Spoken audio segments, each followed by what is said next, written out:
ginecología y obstetricia, pero que está destinada a todos los profesionales de la salud. A ver, vamos a ver acá qué pasa, que se ha trabado el... a ver, vamos a frenar el compartir. Vamos a ver qué pasa con él. Ahí está bien. Escape. Bien, entonces compartimos pantalla. Disculpen el inconveniente técnico que tenemos. Ya estamos nuevamente compartiendo la pantalla. Y como ven, ha sido auspiciada. Esto generó, para que vean el grado de interés que tiene, esto, entre las personas que la charlamos está la gente de la Secretaría de Extensión Universitaria de la Facultad de Medicina de la Universidad de Buenos Aires, y la Secretaría pidió si podía tomar como propia esta actividad, adhiriendo también a esta teoría que tiene que ver con nuestros honorarios profesionales. Esto es especialmente interesante, porque quiere decir de que esta teoría tiene consenso universitario, además del que propio que puede surgir en Fasgo u otros lugares, y que lo que plantea es lo siguiente, como ven aquí, que honorarios profesionales insuficientes afectan la seguridad de los pacientes y básicamente determinan responsabilidad institucional. ¿De quién? De las instituciones pagadoras. ¿A quiénes alcanza esto? No solo a los médicos, esto muchos me llamaron agradecimiento, tal vez como esto partía de Fasgo, van a ver que en una de sus publicaciones dice responsabilidad del tocoginecólogo, pero en realidad toma a todo el equipo de profesionales de la salud y en todas las especialidades, porque uno mismo, siendo tocoginecólogo y médico, no puede dar una prestación completa si otra de los eslabones de esta prestación, que puede ser un enfermero, una obstétrica, un bioquímico, un psicólogo, etcétera, recibe malas prestaciones y entra en el dilema que vamos a ver hoy. Roberto, sí. ¿Puedes poner la modalidad de presentación? Ahí está, ahí abajo. Sí, voy a intentar. Lo que pasa es que se trabó hace un rato y me dio miedo. A ver, no, ahora corre. Maravilloso. No, la verdad que disculpen, pero cuando la puse antes no corría, dije, Dios mío, es para no perder demasiado tiempo. Y además, esta teoría está desarrollada en un centro académico que tengo el honor de presidir.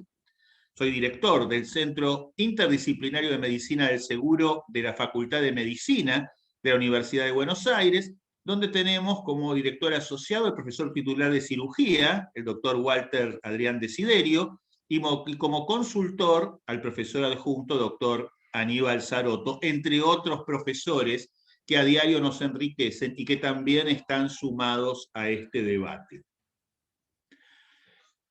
Este debate comienza con que los interesados no somos nosotros y con este señor que ven en pantalla. Este señor es Enrique Piñeiro.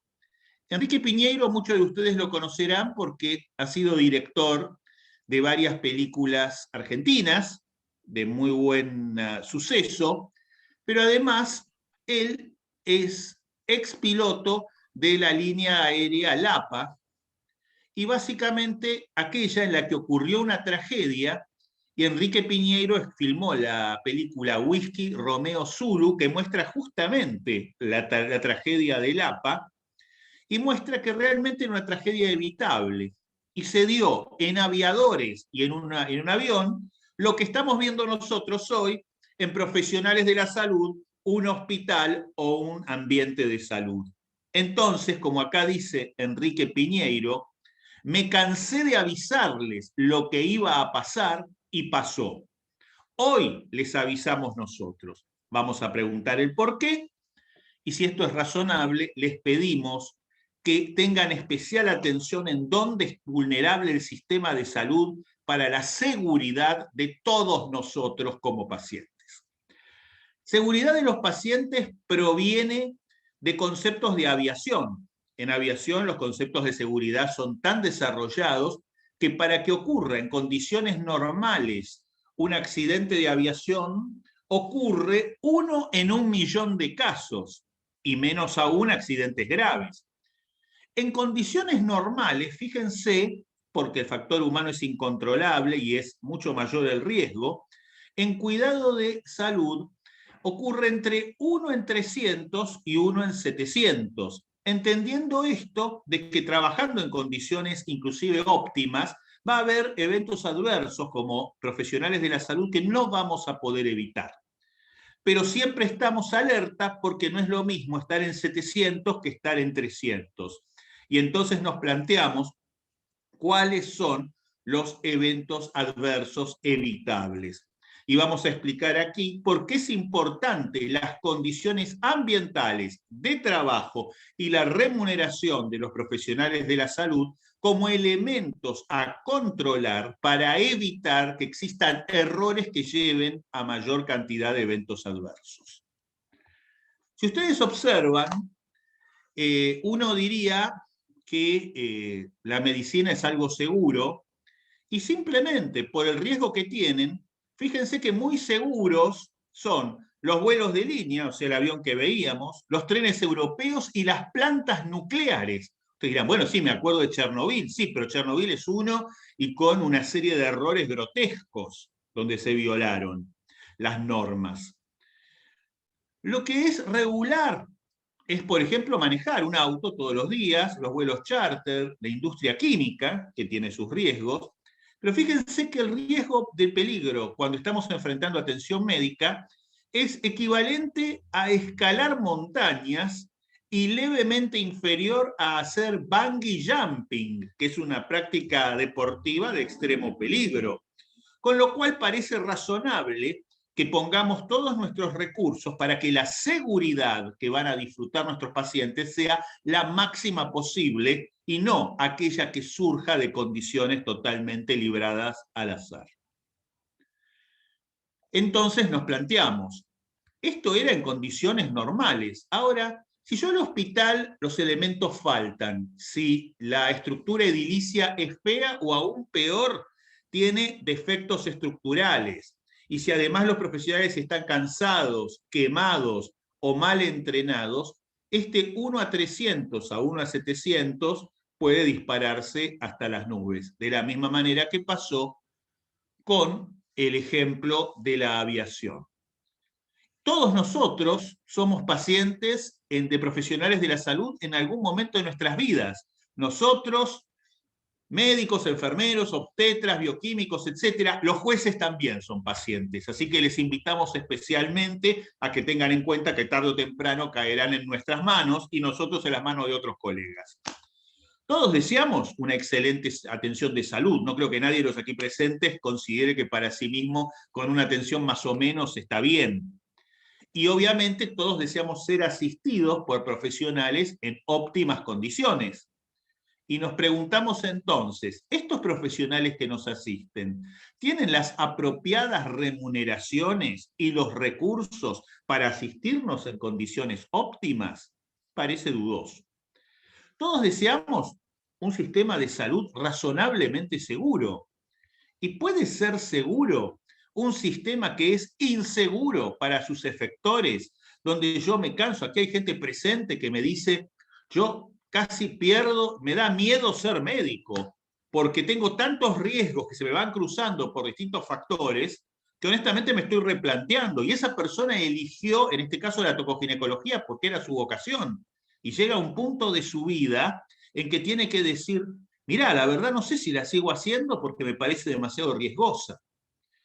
Y los profesionales de salud somos responsables entonces de garantizar seguridad, pero en el límite razonable y habitual. Y acá viene otro tipo de riesgo. Cuando vamos a un juicio parece que fuéramos responsables de garantizarla como si fuéramos semidioses o dioses. No, no, no, somos seres humanos. Nosotros somos responsables de garantizarla hasta un cierto nivel. Pero hay un nivel superior que tiene más recursos que nosotros y por ende más responsabilidad, que son las instituciones de salud, sea el pagador de medicina prepaga, el sanatorio o el hospital al que concurrimos, etcétera, porque esa entidad administra los recursos humanos y físicos del sistema.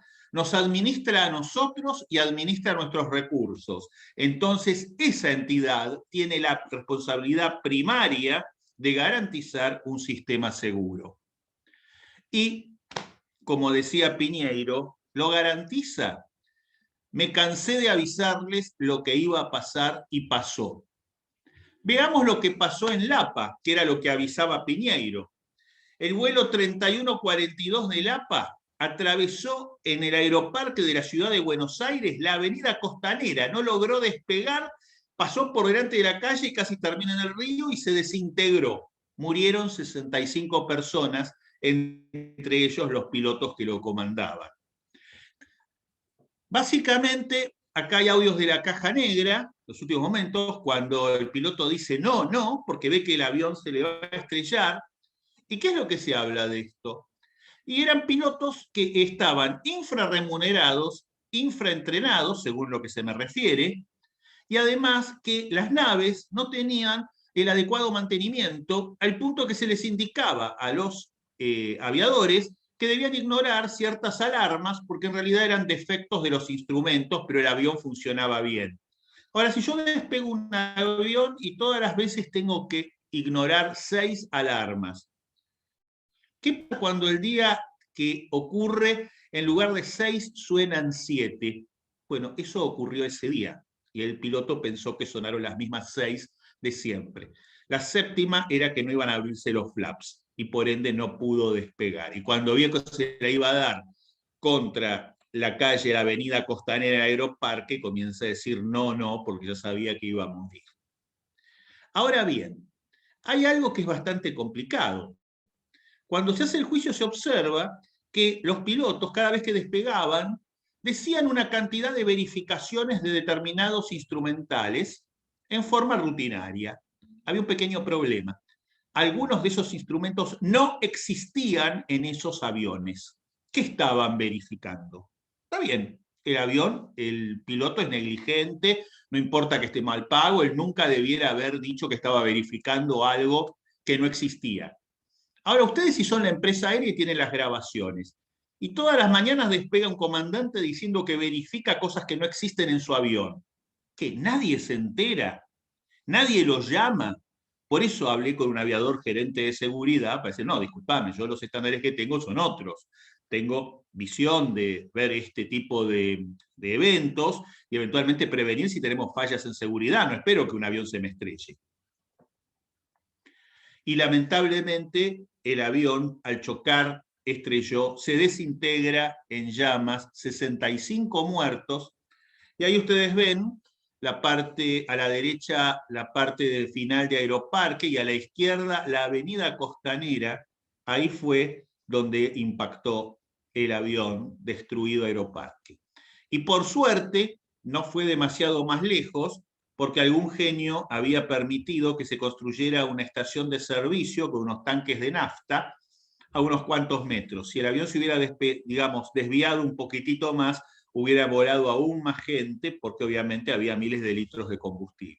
Por suerte, se murieron solo 65. Y podemos decir, por suerte, murieron solo 65. Estamos frente a alguna tragedia y entonces decimos lo mismo que antes. Así como en el juicio del APA, lamentablemente el tribunal que juzga en primera etapa, en instancia, dice la responsabilidad es del piloto y no hay nadie más, se absuelve a los directivos del APA, y esta gente zafa. ¿Por qué? Porque cuando llega a la Corte Suprema, el caso ya había prescripto, es decir, ya habían pasado tantos años que la Corte no lo trata, sino que dice, bueno, ya no hay punibilidad porque prescribió la causa. Pero cuidado, esto pasó ya hace muchos años. Hoy en día los jueces son mucho más rápidos para atribuir responsabilidad civil a las instituciones, porque las tendencias jurídicas dominantes tienden a garantizar el máximo de seguridad para todos. Entonces, de la misma manera que como médicos nosotros y otros colegas como sus respectivas especialidades o profesiones sufrimos eventualmente el riesgo de ser demandados, de la misma manera creemos que todos tenemos que observar la misma responsabilidad, y entre ellas fundamentalmente las instituciones que tienen mucho más recursos que nosotros. Y entonces, si Piñero había dicho que se cansó de avisar lo que iba a pasar y pasó. Y yo pregunto y aviso, los honorarios y los recursos actuales para los profesionales de salud, no lo puedo decir en casos puntuales porque la audiencia es muy heterogénea, pero en cada lugar donde trabajan ustedes, ¿son suficientes? ¿O tal vez ustedes terminen siendo el próximo piloto del APA? Por supuesto que esto siempre sigue con una trampa dialéctica. No nos alcanza el presupuesto, pero estamos en camino de mejorar. Esto es una trampa dialéctica que dice, bueno, vivamos de esperanzas de hombre, y básicamente morimos de desilusiones. Acá con el profesor Seiref, que somos los más viejitos, yo creo que esto escuchamos de que lo van a mejorar, de que éramos residentes, fuimos residentes más o menos para la misma época, y siempre vamos a mejorar, y cada día en lugar de mejorar empeora nuestras condiciones de trabajo, especialmente nuestras remuneraciones. Entonces, acá viene algo que es interesante y vamos a objetivar la situación para ver cuál es la responsabilidad, a ver si alcanza con que una institución diga, y yo con lo que recaudo me alcanza para pagar esto y por eso no soy responsable de nada y estoy tratando de mejorar. O si por el contrario, se tiene que hacer cargo, no importa si le alcanza o no le alcanza y cómo le tendría que alcanzar para pagar un honorario razonable. Observemos esto. Para que ocurra un error, básicamente tiene que haber fallas en distintas barreras. Una de las barreras, que la señalo aquí con la flecha, es el puntero, es el fallo humano y del sistema. Si este agujero del queso Gruyère no existiera, el daño no pasaba. O sea, nosotros somos una barrera aún si hubiera otros factores de peligro antes de nosotros. Si por el contrario, nosotros en lugar de tener estos 4 agujeros de queso Gruyère, tenemos una docena de agujeros, pasa cualquier cosa a través nuestra, ¿se entiende? Y cualquier cosa causa daño y aumenta la frecuencia de los daños. Las defensas del sistema es que cada una de esas barreras esté adecuadamente sustentada, protegida. ¿Y cuál sería el sustento apropiado para que esta barrera, que somos nosotros y el sistema que los rodea, estemos adecuadamente protegidos? Vamos a mirarlo. Primera cuestión, se dice, profesionales comerciantes, una serie de cosas, y de comerciantes no tenemos nada, somos personas que sí ejercemos una actividad de lucro para subsistir. O sea, nuestro salario obviamente es lucro para llevar el pan a nuestras casas y para vivir dignamente. Y entonces nos planteamos, desde ASAPER, Sociedad Federada de Fasgo, y desde la Comisión de Medicina Legal de Fasgo, y desde el Centro de Medicina de Seguro de la Universidad de Buenos Aires, si básicamente no les parece lógico la siguiente teoría y doctrina que sería bueno que nuestros jueces escucharan cada vez que se va a juzgar un daño a la salud. Un profesional de la salud con título universitario y especialización de posgrado, o un profesional universitario de la salud cualquiera, ¿les parece razonable que aspire no a vivir como clase media alta, ni ser un ricachón? Que aspire a vivir como clase media, manteniéndose actualizado, porque la medicina constantemente varía, necesita estudiar, si no desaparece, y trabajar una cantidad razonable de horas. ¿Les parece 40 horas semanales? ¿Es más que un empleado bancario? Y bueno, un sistema de salud seguro va a calcular la remuneración entonces mediante un polinomio. Y aquí se acabó esto de esperamos pagarles mejor o peor. Es un número que en ASAPER estamos en este momento estimando, Fasgo tiene un nomenclador que se va actualizando, pero que básicamente surge de algo que tiene que ver con lo mínimo razonable para que el sistema no se vuelva inseguro, que es, si un profesional quiere vivir como clase media, trabajando 40 horas semanales, habrá un valor de la canasta general de gastos de ese profesional que se supone lo tendrá que poder obtener por el dinero que percibe trabajando 40 horas semanales.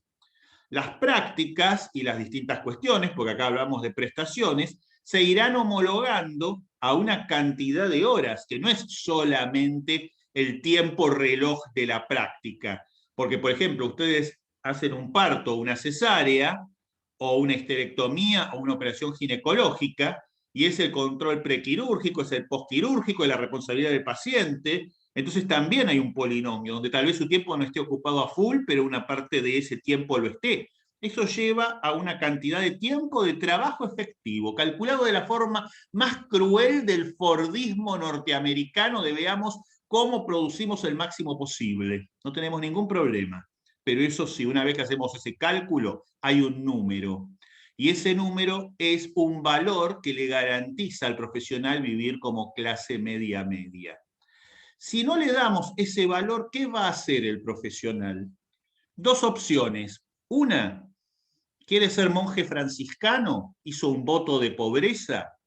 Bueno, evidentemente no recuerdo que ningún profesional de la salud tuviera vocación de monje franciscano. Tenía vocación de profesional de la salud que trabajaba dignamente y que quería vivir en una clase media, inclusive no sé si media-media o un poquito más. Pero nos quedamos con media-media para tomar siempre el mínimo.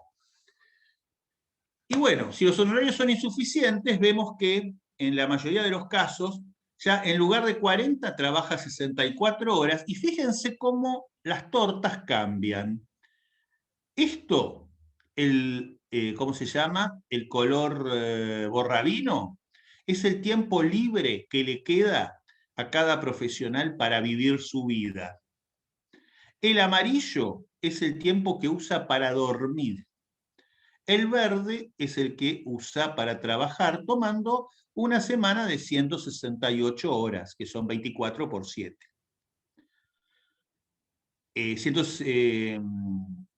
Bien, 164 horas.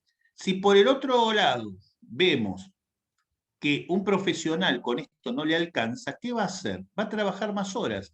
Si trabaja 64 horas semanales, ¿de dónde va a sacar las horas que le faltan? Porque evidentemente el tiempo de una semana es inextensible.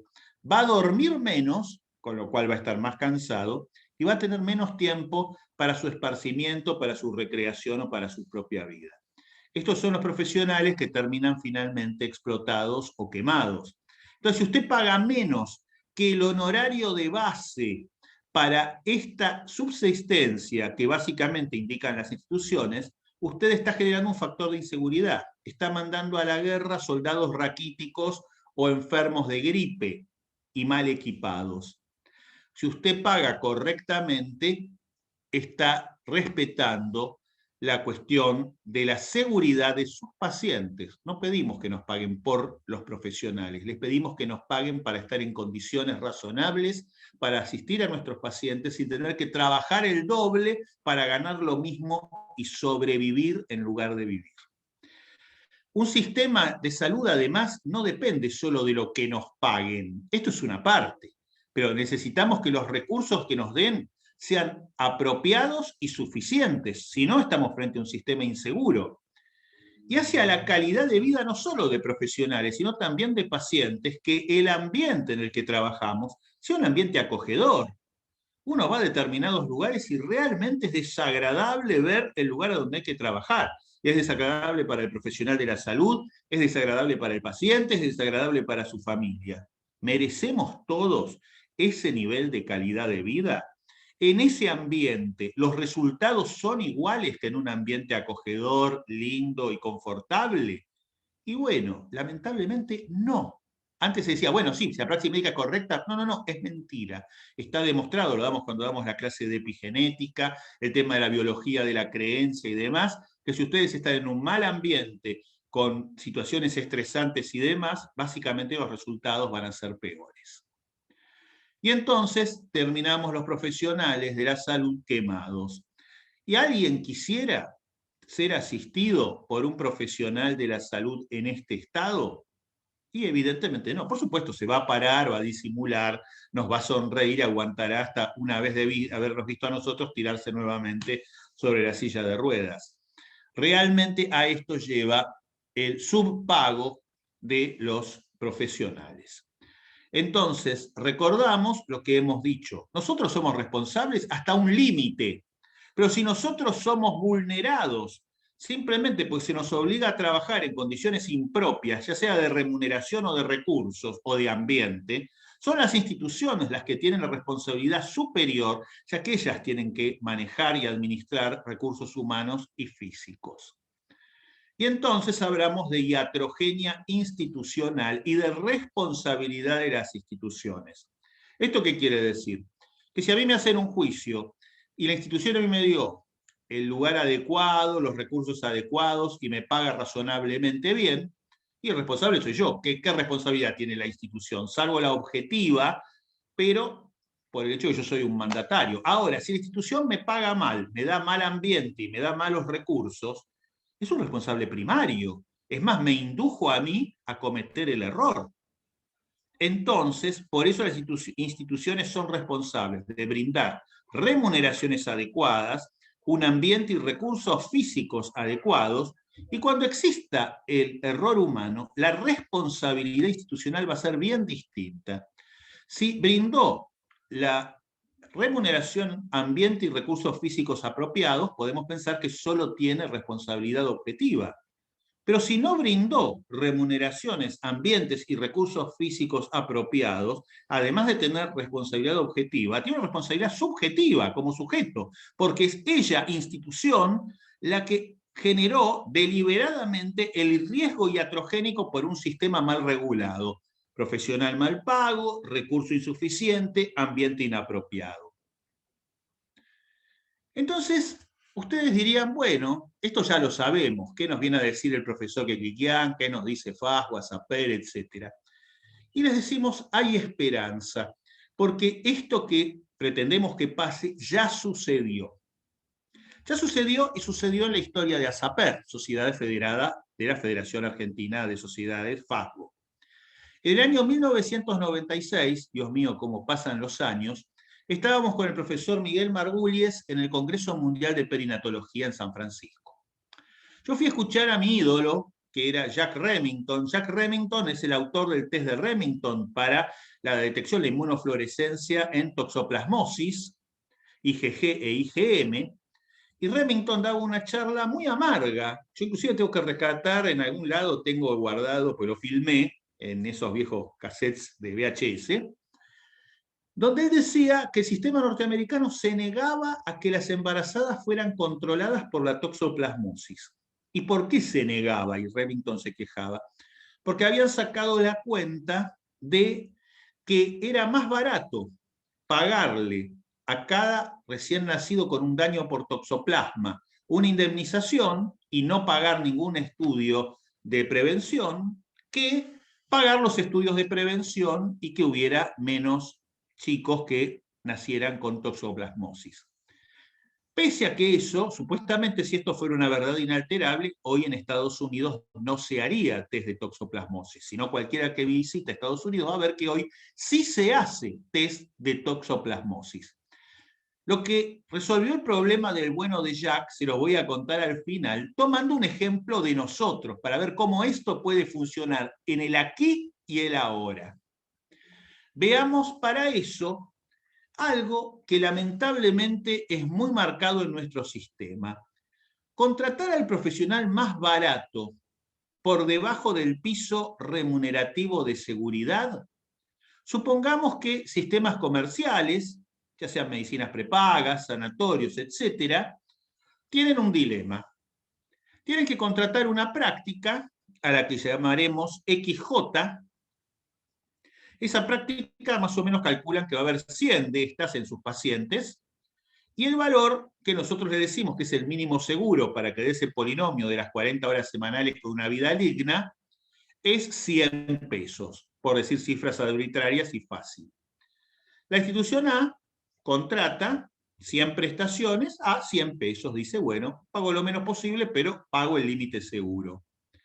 La institución B observa que en el mercado hay profesionales que están dispuestos a trabajar por debajo del valor de su propia prestación. Esto existe y no lo vamos a poder eliminar ni lo podemos prohibir. Ese fue uno de los graves errores del fracaso de algunos intentos, porque básicamente decía, no, que ninguno de nosotros acepte trabajar por menos de tanto, Sí, querido, pero siempre va a aparecer alguien que esté necesitado y legalmente no se lo podés prohibir. Pero podés hacer otra cosa, lo que estamos haciendo aquí. Institución B paga 100 prestaciones a 70 pesos, 7.000. Si nadie es responsable de nada, es decir, si no hay responsabilidad institucional, la institución B va a tener una ventaja competitiva en sus costos respecto de la institución A. O sea que la institución que da menos seguridad compite con mejores costos y puede cobrar una cuota más barata a sus asociados. Entonces, en este caso, la misma institución A comienza a preguntarse si no tendría que pagar los 70 en lugar de 100 para poder competir con B, y el sistema se convierte en un sistema totalmente inseguro, porque si sigue pagando 100, ¿qué va a pasar? Los afiliados van a decidir, bueno, A es más caro que B, y como muchas veces en economía, esta asquerosidad yo la he escuchado de economistas, dicen que nuestras prestaciones de salud son intangibles, solo se ven cuando ocurren, consulta médica es en el momento, el daño lo veo del día después. Entonces, para la gente no hay diferencia entre lo que le ofrece A y lo que le ofrece B, y si B es más barato y le ofrece, entre comillas, lo mismo que A, la gente no sabe que está contratando por debajo del nivel de seguridad y va a buscar el seguro B o la institución B.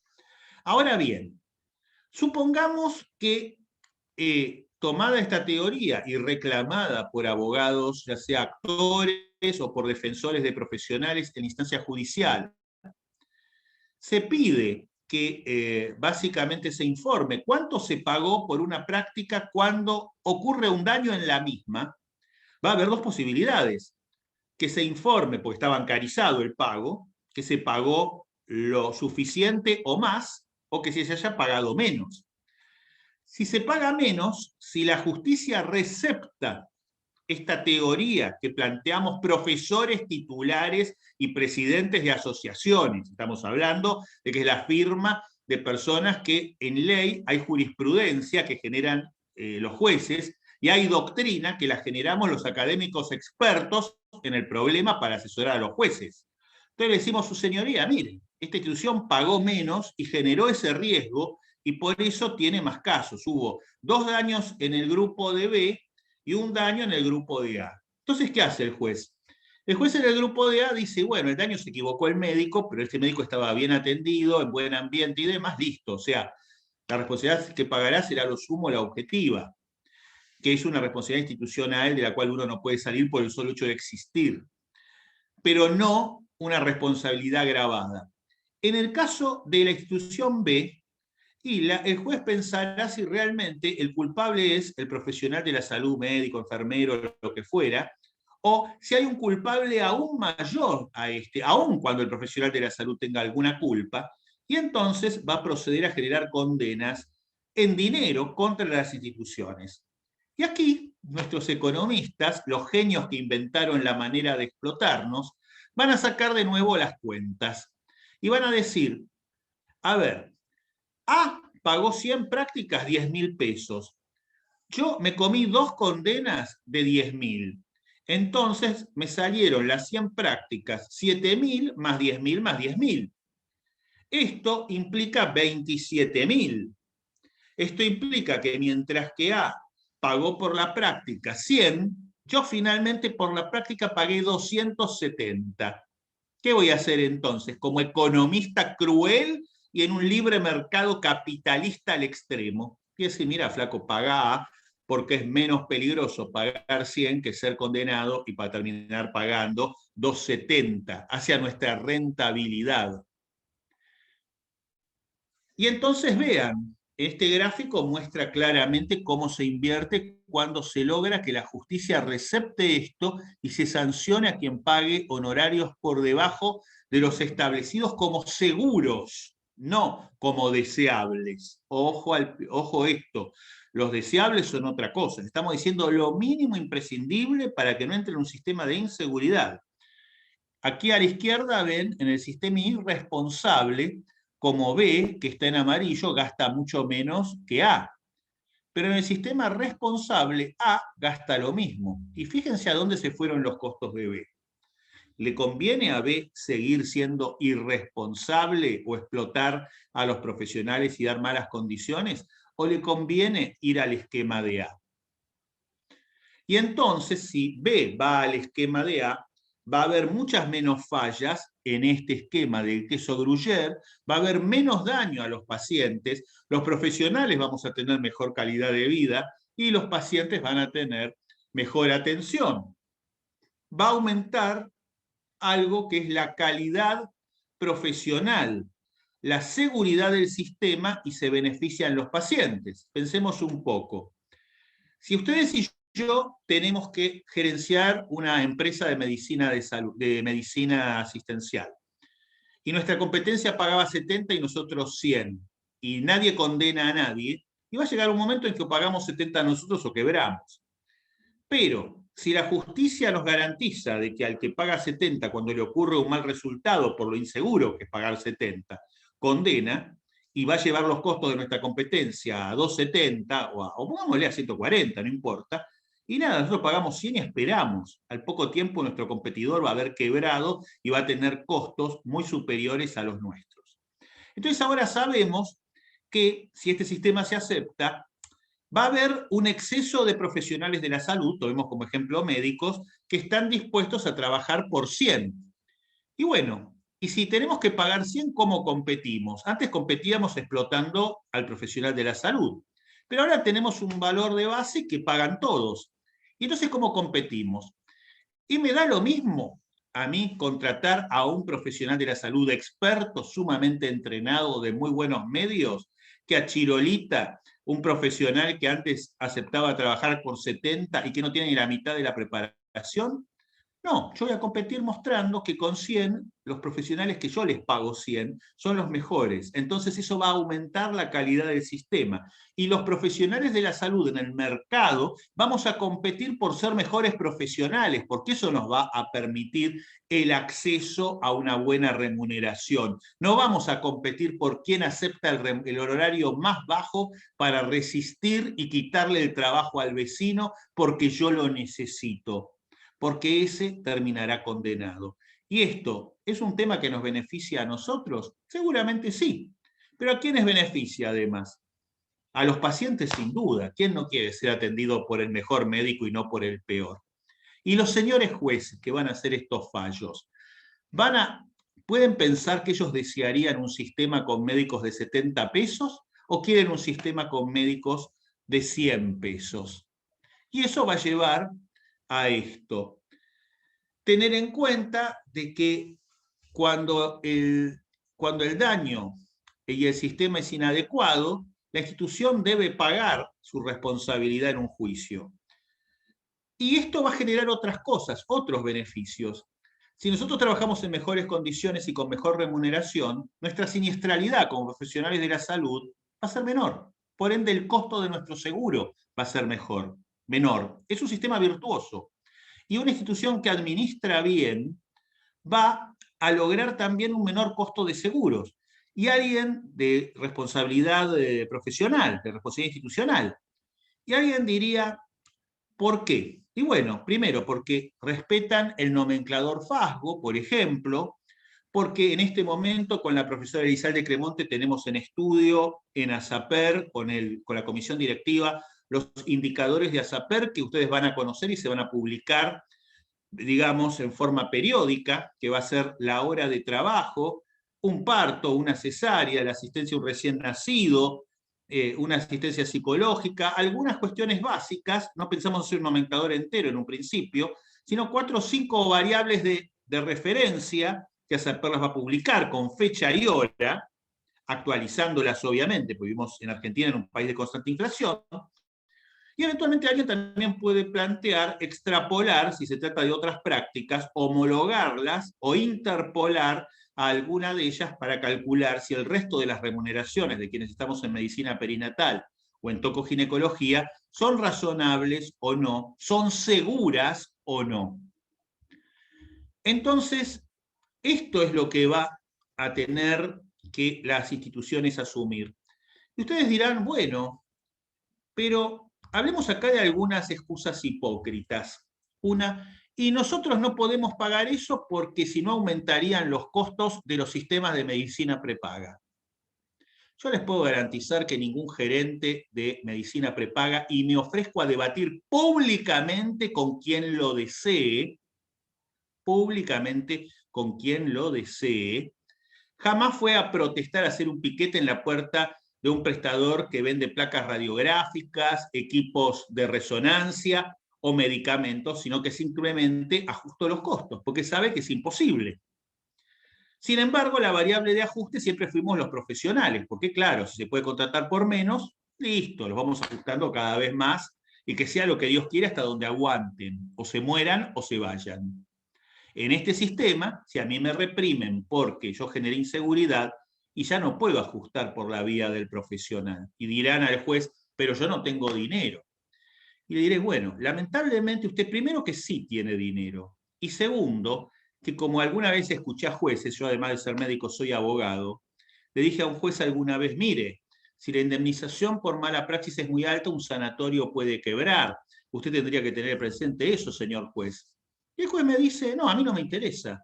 La indemnización es la que debe de ser. Ese sanatorio quebrará, y con un concepto bastante, que yo no estoy de acuerdo para nada, dice, y vendrá otra persona a abrir otro sanatorio. No creo que ocurra eso, perderán las fuentes de trabajo. Pero hay que pensar que ese es un razonamiento típico del juez, de decir, bueno, yo tengo que hacer justicia en base a esto.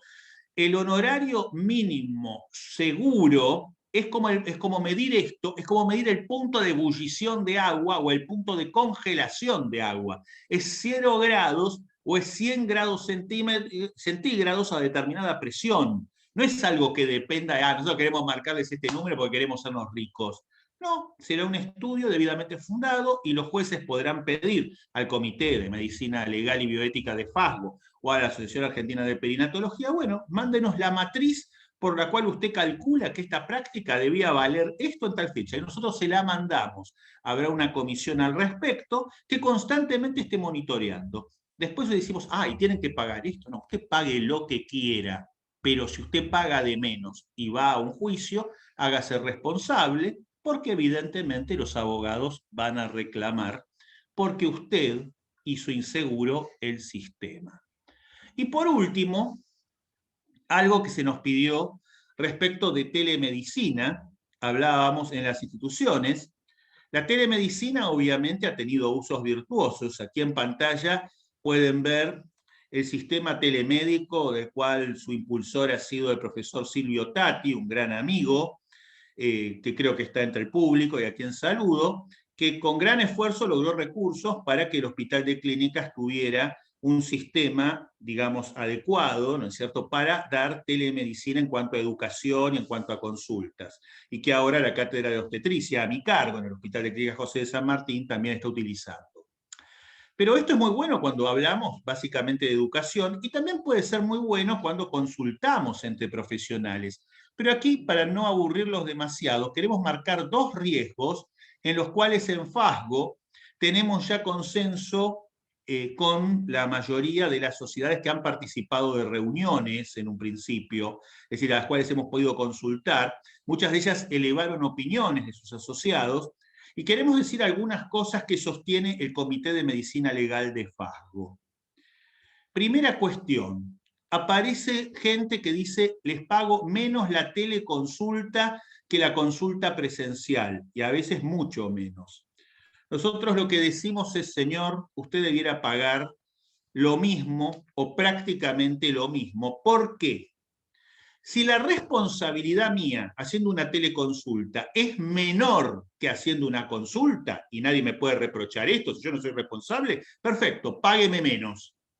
Porque yo digo, bueno, atender a alguien a través de una computadora es mucho más difícil que hacerlo teniendo al paciente delante mío.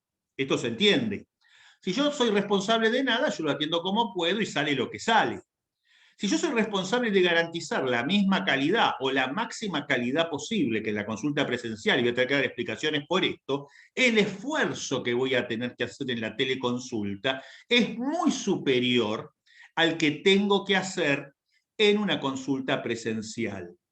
Entonces, si la responsabilidad es igual para ambas, el costo es algo menor y el esfuerzo es mucho mayor, los costos de medicina presencial y telemedicina debieran equipararse. En ningún caso se justifica que solamente se quite el costo de las instalaciones que el profesional no está poniendo y se le sume simplemente el costo de Internet. Esto es una falacia. Se le debe sumar la mayor dificultad que el profesional tiene para poder brindar el servicio a través de una teleconsulta, si es que se le exige la misma responsabilidad. Y si no, que alguien saque una ley que diga una teleconsulta no genera responsabilidad alguna en los profesionales.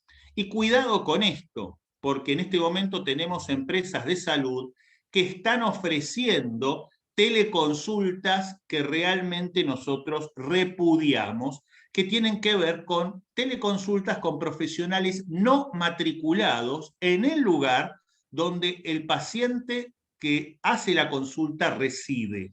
Esto es esencial, ¿por qué? Hay colegios médicos porque, a ver, yo puedo asistir a un paciente de la capital federal y a un paciente de la provincia de Buenos Aires. ¿Por qué? Porque soy un profesional matriculado en ambos distritos y bajo el control regulatorio y responsabilidad de ambos distritos. Pero si yo quiero asistir a un paciente en Santa Fe desde mi consultorio de Buenos Aires o aún en Santa Fe, yo no estoy matriculado. Si quiero hacerlo en Corrientes, tampoco. Ahora, ¿esto quiere decir que no se me pueda preguntar? Supongamos, yo le quiero preguntar al profesor Seiref algo que a mí me sé que, o a la profesora Elizalde Cremonte, distinguidos profesores, alguna opinión en algo que yo sé que ellos saben más que yo, en algo que me interesa de un paciente. ¿Puedo hacerlo? Sí, desde ya.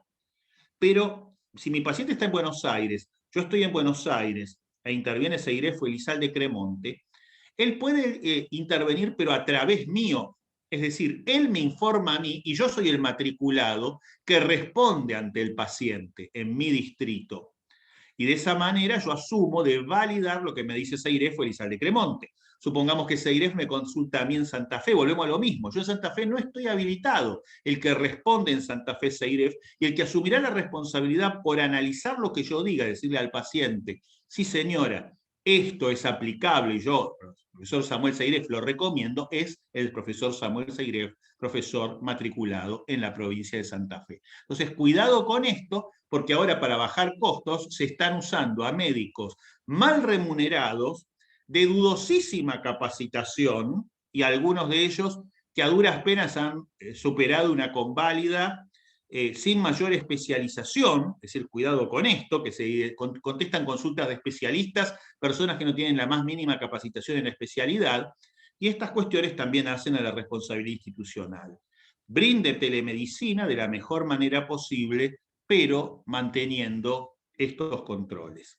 En general, esto es lo que queremos transmitirles desde la Universidad de Buenos Aires y su Centro Interdisciplinario de Medicina del Seguro, desde la Secretaría de Extensión Universitaria de la Facultad de Medicina, UBA, y este webinario ha sido organizado por FASGO, Federación Argentina de Sociedades de Ginecología y Obstetricia, a partir de su Comisión de Medicina Legal y Bioética, que tengo el honor de coordinar y de la cual los profesores presentes y la doctora Cardoso, abogada invitada, están participando, al igual que otros profesores como el profesor Casavilla, que hoy se expuso, médico forense del Cuerpo Médico Forense Nacional, que no ha podido asistir, pero que está al tanto de esta teoría y obviamente la comparte.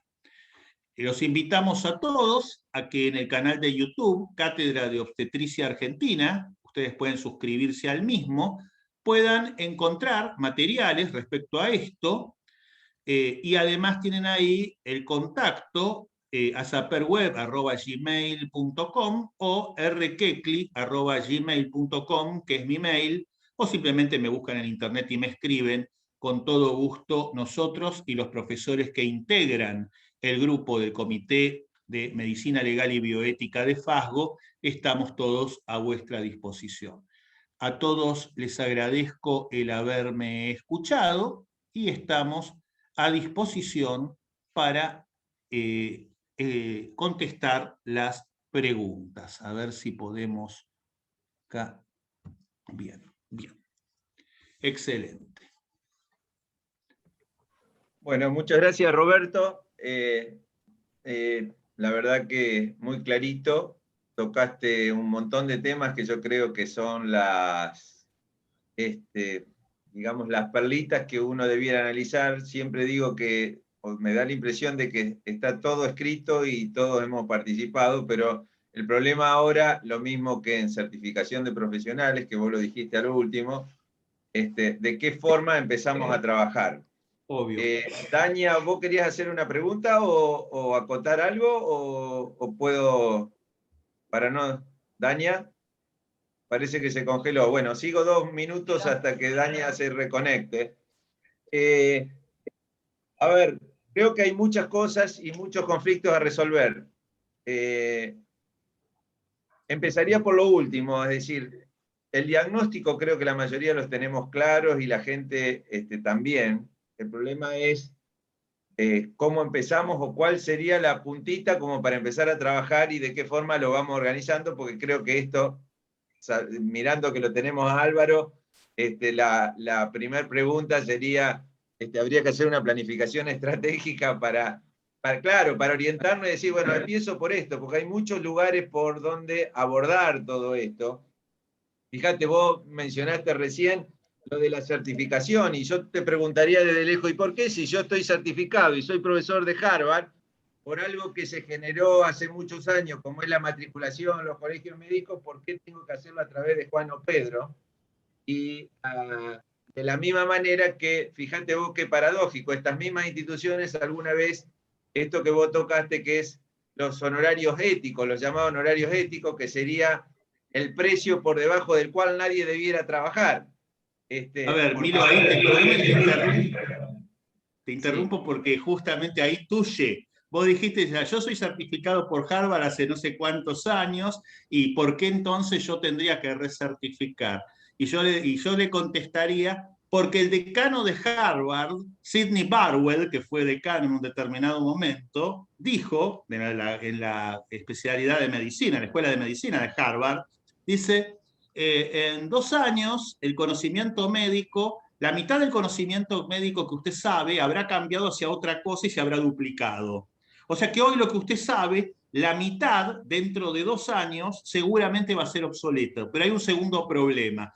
No sabe usted cuál es la mitad de lo que usted sabe va a ser obsoleto. Con lo cual, si usted fue certificado hace más de 2 años, la propia Harvard te está diciendo que alguien, Harvard, FASGO, quien sea, periódicamente te recertifique, porque el conocimiento médico de hace 2 años no es el mismo que el que hay hoy. Pongamos que no sea cada 2 años, que sea cada 4, pero no puede ser una vida, ¿no es cierto? Entonces es esencial lo que planteas, Milo. No, bueno, está bien, es esencial, pero la realidad es que así como yo recertifico en Harvard, y si el tipo recertifica cada 2 años, tiene la misma, entre comillas, sapiencia de otras áreas. Una visita y le doy lugar a Dania, que me parecía que pedía la palabra y no. El nomenclador de FASGO está en la página de FASGO desde hace ya varios meses y ahí se puede consultar, no hay ningún problema para quienes hubo varias preguntas en el chat de dónde consultar el nomenclador de FASGO. De todas maneras, esta es una propuesta que se discutió muchísimo en el Comité de Ejercicio Profesional y la idea es mostrar cosas como que quienes hacen obstetricia, suena insólito, es más, cuando uno lo plantea nos miran como diciendo, ustedes están totalmente locos, cuando los honorarios de un parto de un feto único vale lo mismo, o lo mismo pasa con la ecografía que un gemelar, fíjense qué cosa muy loca. O lo mismo, para las obras sociales vale lo mismo una cesárea en una primigesta que en una que tiene 4 cesáreas. Entonces, realmente, Dania, otra vez te me fuiste. Conectá el micrófono porque entrá y salí. Ahí está. Es que la conexión está un poco inestable. Te escuchamos. Ahí me está bien. Te vemos, a lo mejor valga que desconectes un poco tu imagen y hables porque para ver si tenés mejor conexión.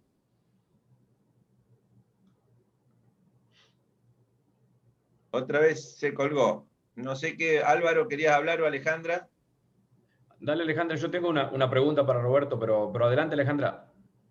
No, habla Álvaro, no hay problema, es una acotación nada más lo mío. Tranquilo. Vos, Alejandra, tenés que ratificar como presidenta de ASAPER lo que estamos haciendo. No, es que es lo que estaba por decir. Como presidenta de ASAPER, yo básicamente lo único que diría a todo lo que ha dicho Roberto, estoy de acuerdo con él porque venimos trabajando en este tema hace muchos años. Y la verdad es que nosotros, independientemente de que, y sin que institucionalmente, ¿no es cierto?, esto perjudique o esté vaya en perjuicio del nomenclador de FASGO, que no es el objetivo para nada, absolutamente, además estamos de acuerdo con eso, pero lo que nosotros queremos básicamente es que, no que todos acepten los nomencladores que nosotros desde ASAPER o desde FASGO establecemos, pero lo que sí nos interesa es que los jueces sepan y que los que nos contratan o nos emplean o emplean a todos los médicos, ya sea, aunque sea para hacer una guardia en una ambulancia, que sepan, que tengan muy claro que hay un límite mediante el cual si vos pagás a un médico por debajo de ese honorario, lo estás exponiendo a mala praxis. ¿Por qué? Porque ese médico va a trabajar de más, va a exigirse de más, porque tiene que vivir y tiene que seguir preparándose y tiene que seguir estudiando y tiene que capacitarse y tiene que certificarse y recertificarse. Entonces, eso es lo que tendríamos o lo que buscamos nosotros desde ASAPER y desde FASGO también, que quede claro, que la gente, que los jueces, que los que contratan sepan que tiene que haber, y ojalá esto consigamos, ¿no es cierto?, que tiene que haber un honorario mínimo admitible como para decir, bueno, menos de esto, ojo, porque ahí el culpable vas a ser vos. Más de esto, bueno, ahí compartamos los riesgos o lo que fuere, digamos. Eso era básicamente lo que quería, de alguna manera. Dos cosas. Una, le contesto a la doctora que si ella cobra sus honorarios y le pagan por una CBU a su transferencia, mientras les paguen los honorarios éticos, está perfecto, no pasa, no cambian nada, es una forma diferente de pago. Pero quiero recordarles de dos cosas importantes, y fíjese qué triste que estamos depositando, y esto es muy importante para la gente más joven, nuestras cosas en lo digamos, extra nuestro. Esto que yo les mencionaba, los colegios de médicos hace muchos años determinaron que había un honorario ético y había juicios de ética contra quien no cobrar esos honorarios. Si era patrimonio de nosotros, de los médicos, el sancionar a quien saliera, digamos, dentro de eso, cosa que no se lleva a la práctica, cuando esto sería lo nuestro y necesitamos a los jueces que nos normaticen, cuando esto por ley, por ejemplo, en mi provincia es patrimonio nuestro. Nada más que no lo hacemos. Y finalmente, quizás la mayoría no conocen, recuerden que esto del nomenclador que hablamos, este famoso nomenclador de obras sociales, surge en la década del 60 en la Argentina, como una forma de tabular las prestaciones que hacíamos los médicos. Y aunque ustedes no lo crean, aún la parte de obstetricia la hicieron los traumatólogos. Por eso cuando ustedes miran el viejo nomenclador nacional, se dan cuenta que por ahí para un traumatólogo era lo mismo, un quiste de ovario que una histerectomía o un nódulo de mama, porque para ellos era todo lo mismo. Y por eso también, si miran ese viejo nomenclador, los valores eran muy superiores para todo lo traumatológico para el resto, porque lo hicieron ellos. Daña, ¿tenés conexión? Otra vez, pobre Daña, entra y sale. A ver. Si no, yo aprovecho mientras que Daña pueda hablar, Daña interrumpime. Sí, Álvaro, que pobre lo corté yo. Álvaro, yo te corté, así que te digo. Una cosa quería decir de algo que dijo Alejandra para que no quede en el aire, que es muy importante, que es, o sea, Alejandra no lo dijo de humilde, pero el tema es así, o sea, ustedes dirán, ¿por qué si hay un nomenclador FASGO hay indicadores ASAPER? Fíjense que no hay un nomenclador ASAPER, hay indicadores ASAPER. Fíjense que la misma persona que es el director científico de ASAPER es el coordinador de la Comisión de Medicina Legal de FASGO. Yo no podría ser contradictorio conmigo mismo y ser asesor de la profesora Elizalde Cremonte y al mismo tiempo del profesor Castaño. Estamos todos locos, si no. El asunto es que ASAPER tiene algo que puede servirle a muchos, que tiene algo que se alinearon las estrellas, está presente también esta noche, agradecemos a la profesora Marta Bertín, jefa de cátedra de la Universidad Nacional del Sur de Salud de la Mujer, tiene un seleccionado, o sea, siempre decimos, representamos la realeza porque tenemos una gran cantidad de profesores titulares de universidades nacionales, tanto de obstetricia, de salud para la mujer, como de pediatría, de los más diversos lugares. Entonces, como estos indicadores, que están alineados en realidad con el nomenclador de FASGO, y si no estuvieran alineados, formarían parte de algo que, si lo detectamos, estaremos hablando con la Comisión de Ejercicio Profesional de FASGO para decir, mirá, acá detectamos una inconsistencia. Podemos analizar esto, pero cuidado, justamente lo que va a dar aún es como decir, yo me presento a un juicio y presento una prueba bibliográfica, pero después presento 3. Entonces yo agarro el nomenclador de FASGO, te lo tiro por la cara y te dicen, sí, pero es un grupo faccioso que arregló en horarios deliberadamente. Y dice, sí, pero perdón, coincide en tal práctica y conforme esta cosa con el honorario de ASAPER. Ah, es otro grupo faccioso. Sí, está firmado en ASAPER por 14 profesores titulares de las universidades de Buenos Aires y Montevideo. ¿Querés jugarla? Jugala. Yo quiero ver, le damos el nombre y apellido del juez, vamos a declarar todos y se acabó el chiste. El problema, lamentablemente, de los colegios médicos es que la gente comenzó a decir, y bueno, yo trabajo por menos, el colegio médico, ¿qué iba a hacer? Lo iba a matar, ¿no es cierto? Lo iba a expulsar, después iban y hacían una demanda contra el colegio médico, usted está violando mi derecho constitucional al trabajo, bla, bla, bla, bla, bla, bla. En cambio, así, querido, te va a condenar a la institución, un juez, por ahí hay un colega del Chaco que, la doctora Cardoso, justamente, si viene a estar en Calafate, ella es chaqueña, esto es divertido, así que capaz que hasta puede opinar al respecto, pero decía, nos pagan un seguro miserable, y yo le digo, sí, doctor, y no se preocupe tanto por el seguro miserable, sino preocúpese aún más por si es miserable lo que le pagan como profesional en el Chaco. Porque en el momento que a usted lo demanden, si esta teoría es receptada por los jueces del Chaco, créanme que con su miserable seguro posiblemente a usted ya le alcance, ¿no es cierto?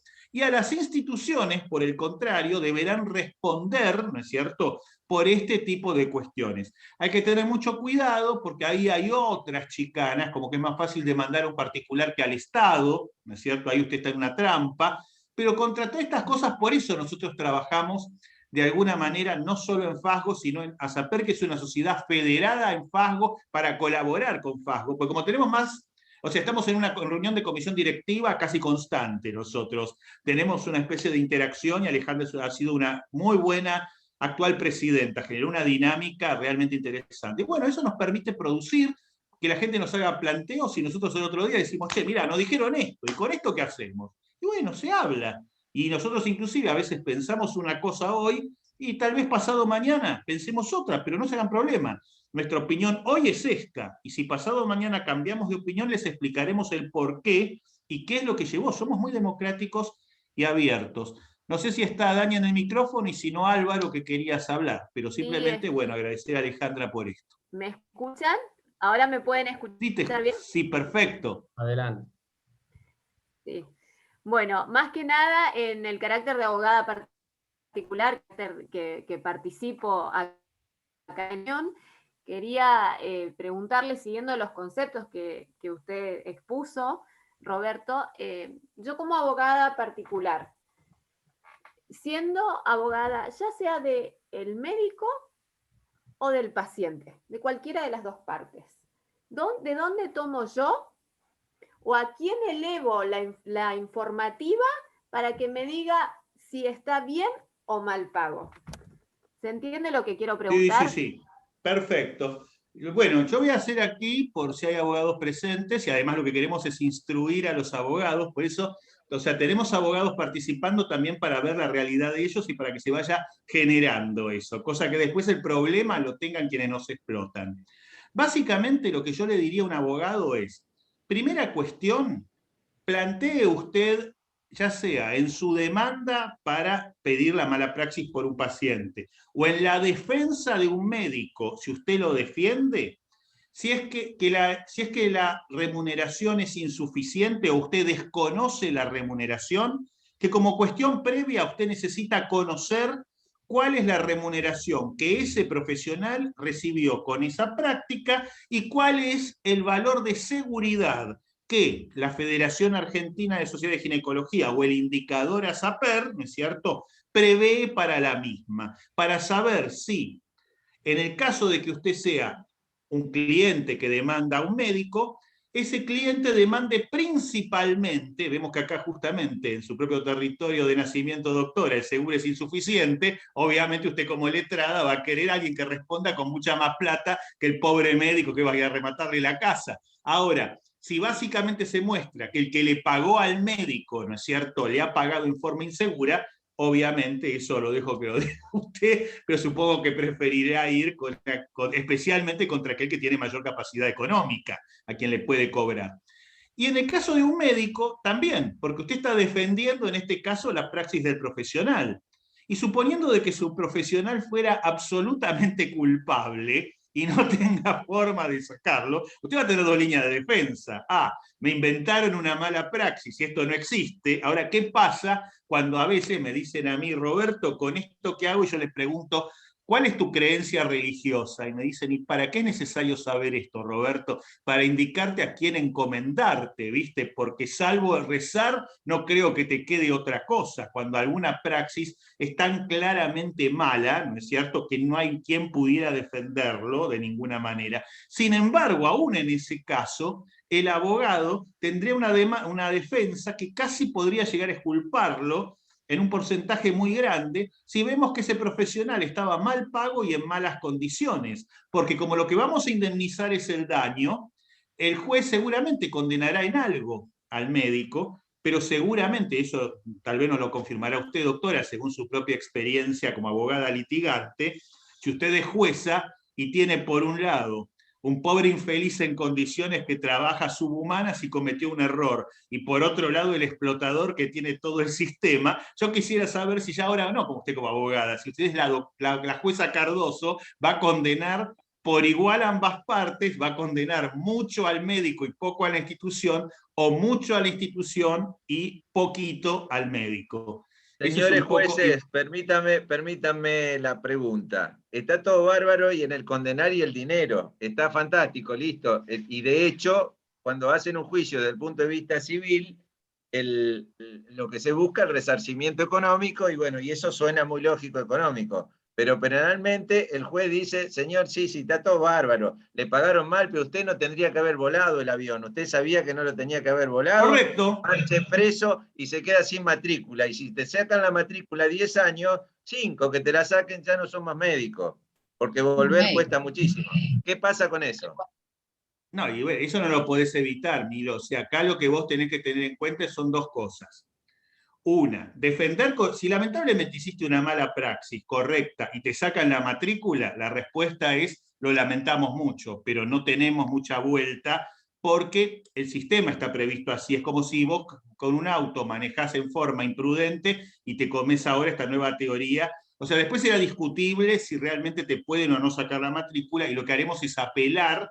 ¿Por qué? Para analizar si realmente, porque en ningún caso ni ni el piloto de avión ni el médico tiene la voluntad de generar semejante daño, ¿no es cierto? Entonces a veces pareciera bastante loco. Para que te saquen la matrícula, por lo general es una condena penal y es la accesoria. En civil no te van a sacar la matrícula. Primer punto. No, es lo penal, de acuerdo, es lo pero penal. si vos estás en el medio de una cirugía y te dicen, doctor, el electrobisturí no anda, y usted tenía que coagular, y dice, pero ¿cómo no me avisaron antes? ¿Cómo? ¿No le dijeron? Vos sos responsable, teóricamente. No, pero ahí, no, perdóname, ahí si tenés un buen abogado penalista, eso básicamente se llama error excusable, hecho fortuito, porque vos sabés que tenés un electrobisturí, se te indicó a vos de que el electrobisturí funciona, y vos no sos el responsable del funcionamiento del electrobisturí. Ahí si te sacaron la matrícula, Milo, es porque tenés un abogado mediocre en la esfera penal. Ojo que de eso tenés, perdonen, o sea, no quiero que se nos enoje la doctora Cardoso como representante de los abogados, pero yo de mamarrachos legales he visto, cuidado. Si a vos te dieron eso, la responsabilidad no es tuya. Lo que sí, tal vez te cierren ese sanatorio o vaya preso el que tenía que controlar el sistema. Pero acá lo que hablamos en realidad, lo penal no en broma, porque acá lo que hablábamos era que para que esta teoría camine, lo que era fundamental es el tema de costos y honorarios, ¿entendés? O sea, A las prepagas o los sistemas de salud no les preocupa si vamos presos o no, a nosotros nos preocupa, pero sí les preocupa si tienen que pagar más o menos. Claro. Y si de alguna manera, y además obviamente si una responsabilidad penal lleva una condena civil con mucha plata contra una institución, va a pasar la solución de Remington, que me olvidé de decirles. Remington logró que el toxoplasma se hiciera el screening en Estados Unidos simplemente porque los jueces comenzaron a condenar cada vez más alto a las instituciones que no lo hacían, porque los abogados dijeron, ve, en realidad no lo hicieron porque no había suficiente sanción. Y un buen día el economista dijo, pará, me sale más barato hacerle todos los estudios a las embarazadas que dejar que estos chicos tengan calcificaciones cerebrales o mueran. Pero nunca les interesó si morían, ¿eh? Les interesaron los números. Cuidado, estamos defendiéndonos de un grupo bastante siniestro. Nosotros tenemos una vocación, los economistas los respetamos, pero básicamente poderoso caballero es don dinero. Entonces necesitamos quien pueda enfrentar el sistema económico con un contrasistema económico que no sea refutable por ello. Todo lo que sea legal y posible por el lado de ellos, lo van a hacer. Si nosotros conseguimos llevarlos al lado de la ilegalidad por la seguridad de las pacientes, estamos en otra cosa. Pero bueno, Álvaro Pobre quería hacer una pregunta y lo dejamos ahí esperando. No, yo me anoté en la lista, así que con gusto esperaba. Perdón, No, eso Milo Torgara, la palabra. No, mira, quería ver un poquito, porque digo, una de las cosas que quiero comentarles es que tenemos participantes comenzando por acá donde estoy, México, Honduras, Guatemala, Perú, Ecuador, Paraguay, Bolivia. Por lo tanto, pues me parece que sí está bueno todo este tema de la telemedicina y de la teleconsulta. Hay dos cosas que precisamente hablaba Milo del tema de la planeación estratégica de las organizaciones médicas, de los consultorios, pero voy a esto, Roberto. Ya hay estudios que muestran que en 5 años los pacientes que hoy concurren a las instituciones de salud ya no van a concurrir por lo menos por los mismos temas. Exacto. ¿Por qué? Porque se empiezan a habituar a poder hacer algún tipo de consultas vinculado a todo este tema de la telemedicina. Ahora bien, haz de cuenta, partamos del caso de que puede servir para un ejemplo entre provincias en Argentina, como tú comentas. El médico tiene la certificación, tiene todos los... Entonces, haz de cuenta que un paciente quiere consultar a un médico de otro país o de otra provincia, y obviamente, si requiere algún tipo de examen físico, que obviamente no se puede hacer por la computadora, pues bueno, ahí tú planteaste este tema de que haya como un médico de contrarreferencia que pueda hacerle, digamos, pero a ver, el médico no sale de su zona geográfica donde está certificado, es la paciente que hace la consulta, y a través de un sistema de pago internacional de otro país o del mismo país, realiza el pago de la consulta porque tiene la misma, como tú dices, la misma responsabilidad. Eso hoy se puede hacer. ¿Cuáles son los impedimentos para hacerlo? Porque el tema es que, más allá, digamos, de que luego las cosas se puedan permitir, la propia población, los propios pacientes son los que van en vía de, porque hoy, digamos, todo este tema de la nube permite que tú puedas accesar a un profesional que excede los límites geográficos. Sí, y bueno. Por lo tanto, bueno, pues yo tengo el doctor Roberto Quequiquian, que está en Buenos Aires, pero yo estoy en Guatemala y quiero hacer una consulta sobre X tema de obstetricia, pues ¿qué me lo impide? Además yo tengo forma de cómo hacerle el pago de la consulta.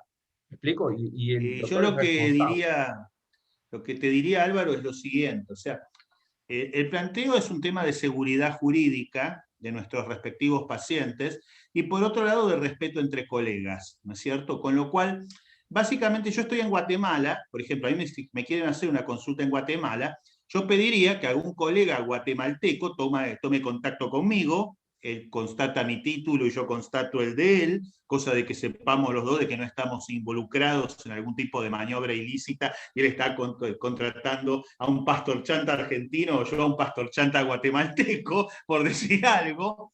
Y entonces, el paciente, si está en Guatemala, consulta con el profesional de Guatemala, ¿no es cierto?, conmigo, y el honorario es compartido, ¿no es cierto?, entre el profesor o el médico de Guatemala, porque está brindando. ¿Qué está haciendo el profesional de Guatemala respecto del guatemalteco? está garantizando en el territorio jurídico de Guatemala la praxis que hace. O sea, él ha escuchado al profesor Quecliquian, pero el profesor Quecliquian no tiene matrícula guatemalteca. Y supongamos de que yo le digo una estupidez al paciente guatemalteco, y el paciente guatemalteco muere. ¿Qué va a hacer? ¿Se va a quejar al Tribunal de La Haya de que porque me pagó yo soy responsable? Entonces lo que estamos trabajando en FASGO, esto, ojo, todavía no está legislado, pero lo veíamos mucho en las provincias, porque no es lo que muchos profesores argentinos, alguien dicen, Roberto, pero para tu propia situación de profesor, vos sos un profesor popular, que sería mucho más fácil poner ahí una lista y diga, pague y consúlteme. Yo digo, sí, pero me parece más serio que usted, bueno, quiere consultar conmigo, bueno, hágalo por favor junto al profesional de su confianza, ¿no es cierto?, matriculado en su territorio, ¿no es cierto?, y además de lo que se cobre mi consulta, ¿no es cierto?, por esa certificación en ese territorio y por asumir esa responsabilidad, el profesional guatemalteco va a recibir su respectiva paga. Y por supuesto, si yo lo que digo es una estupidez, lo crucificarán al profesional guatemalteco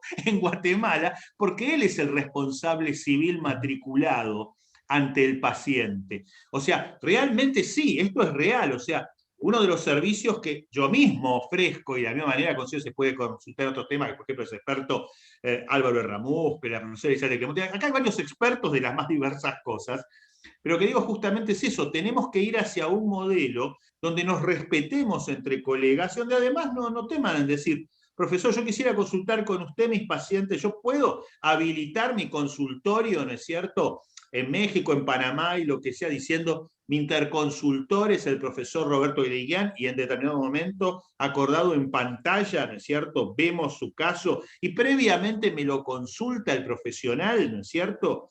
Y bueno, vamos a aparecer en un mundo colaborativo, ¿no es cierto?, donde esto va a representar una oportunidad para muchísimos profesionales, porque el profesional que maneja mejor las tecnologías, que es más empático y que tiene la posibilidad a su vez de generar los contactos. Y alguna vez a mí mismo, en la compañía donde yo trabajo, alguien dice, el profesor Quecliquian sabe absolutamente todo.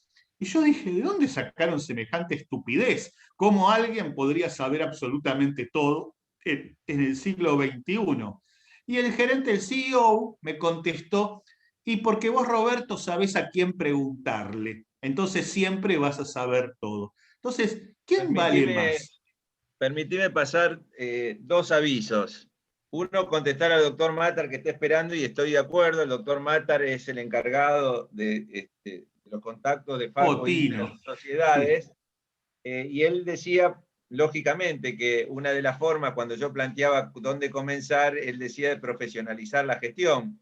Y yo le contaba a mis residentes de que una de las críticas que recibimos habitualmente cuando están las leyes es que los médicos no hacemos lobby. Y uno va a las cámaras legislativas, ve que está lleno de abogados, de contadores, que son los que nos cocinan en las leyes, y nosotros participamos muy poco. De hecho, como ejemplo, el American College tiene una comisión que se encarga de ir a hacer lobby a las cámaras para hacer ese tipo de cuestiones. Pero lo más importante, y paso el aviso, el viernes al mediodía nos reunimos los representantes del CAN, del Consejo Académico Nacional, con la gente del Ministerio, de la Subsecretaría de Atención Primaria. Participó también el presidente de la Federación de Radiología y Radioterapia para tratar de empezar a pensar en la Argentina desde el punto de vista del Ministerio, está haciendo las consultas para hacer una ley de telesalud. Precisamente por todo este tipo de cuestiones que nosotros planteamos, con todo este tipo de disquisiciones, de todo este tipo de preguntas, quién factura, quién no, cómo participan, por ahí en el chat decían qué injerencia tienen los colegios, o le contestaría a alguien que preguntó en el chat, porque si no queda como descortés, que también en algunas provincias se llaman círculos y en otros se llaman colegios, pero en general los colegios tienen más una participación deontológica y los círculos tienen más que ver con la parte de honorarios y la parte gremial. Pero bueno, para que sepan de que el gobierno argentino, por lo menos, está intentando tratar de normatizar todo esto, pero me interesaba lo que decían Álvaro y Roberto en cuanto a que de alguna manera nos vamos a tener que, de la misma manera que la pandemia nos aceleró, acelerarnos a todo este tipo. Hoy con la tecnología uno está prácticamente haciendo la consulta con alguien de China, y creo que todo lo que está en el medio y las responsabilidades, como decías vos, Roberto, las injerencias académicas y todo esto, de alguna manera se va a tener que zanjar, de la misma manera que en alguna forma se está zanjando el hecho de que por qué un médico argentino no puede ir a ejercer a Brasil después de haber pasado determinadas cuestiones académicas. Es decir, si sos un profesor titular, como decíamos hoy, en Harvard, que de repente tenga que venir y pasar exámenes o determinadas cuestiones en la Argentina, es como que suena medio desprolijo, y viceversa también, porque un argentino tiene que ir a revalidar,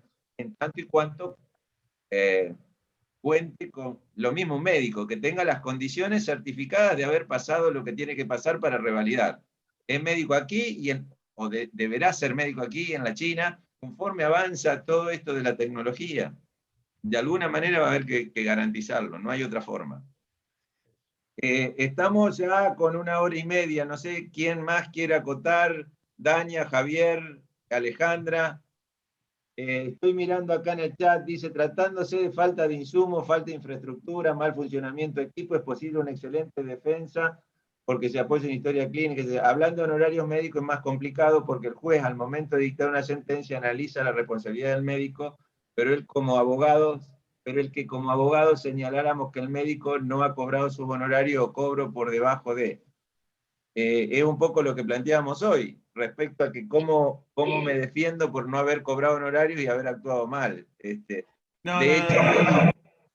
Ahí, discúlpame, Milo, o sea, ahí lo que hay es, ¿cómo se llama? Es lo mismo, o sea, hay teorías al respecto, eso como cuando se investiga a la víctima en lugar de al victimario, ¿no es cierto? La defensa es artículo 34 del...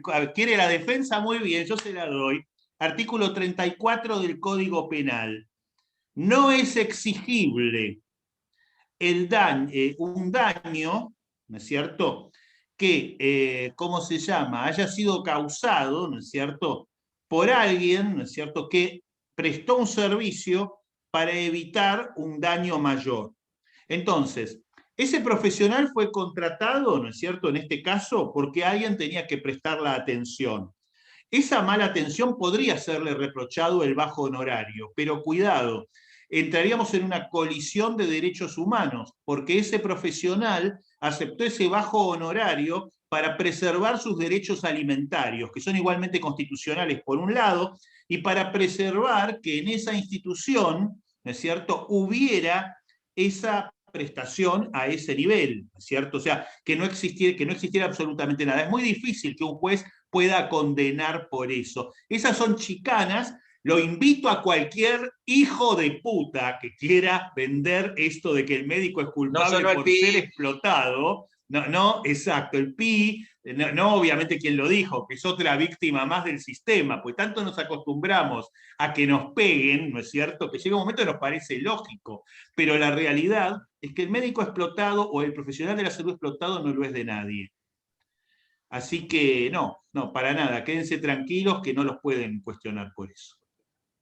Y una cosa importante, un aviso parroquial, de lo que había dicho la doctora. Cualquiera que quiera pedir, o sea, el nomenclador de FASGO, un informe de FASGO, o los indicadores de ASAPER lo dirige a FASGO. En FASGO hay una comisión de medicina legal, aquí está su coordinador, y nosotros lo responderemos por escrito ante el juez, a través de la presidencia de FASGO y su comisión directiva, mandándole ese informe, y aquí está la presidenta de ASAPER y el director científico de ASAPER, que jamás hemos dejado de contestar un oficio judicial para que se haga justicia. O sea, ustedes tienen esa garantía.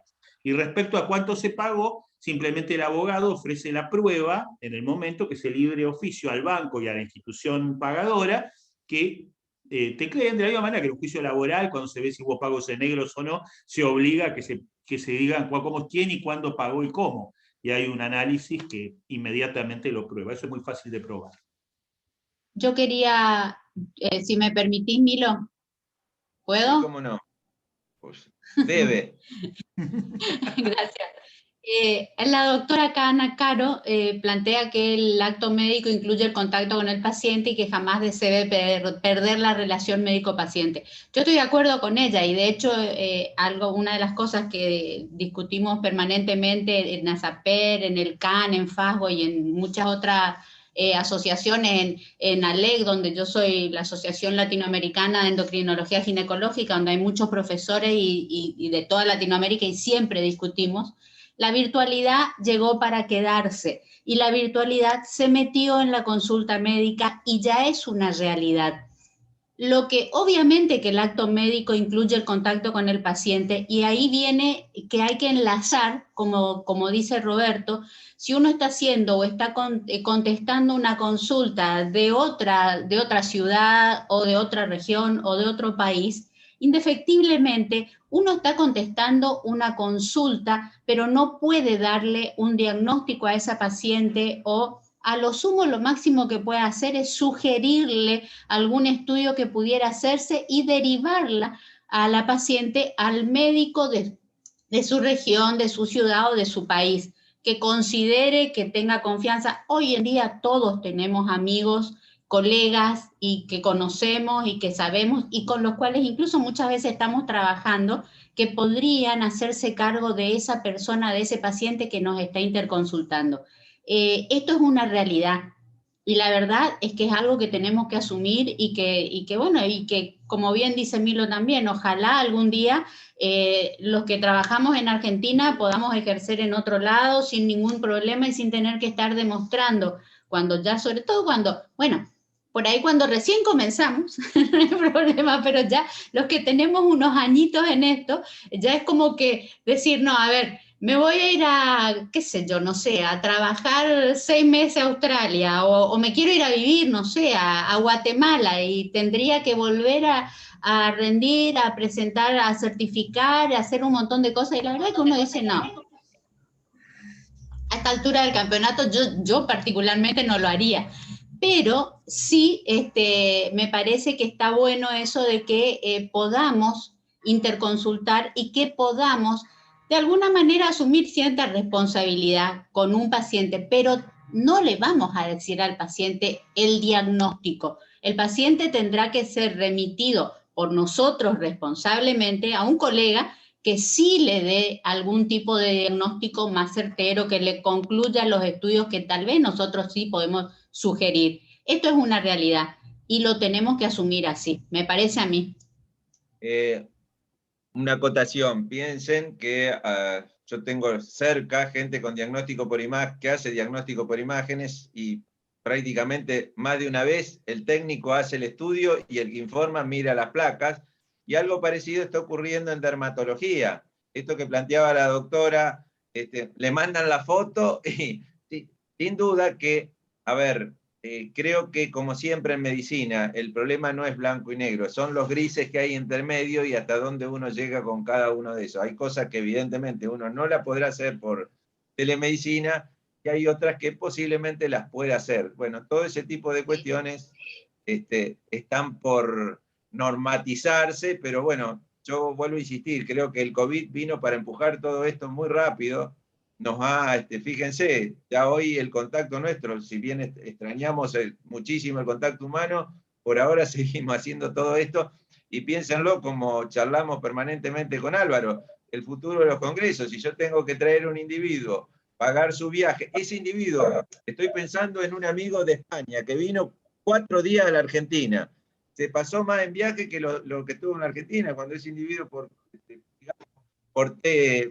usando la tecnología nos podría haber dado las mismas charlas en el Congreso por video. Entonces, vuelvo a insistir, los extremos, como siempre, son malos, tendremos que charlar y evaluar todo esto de los grises.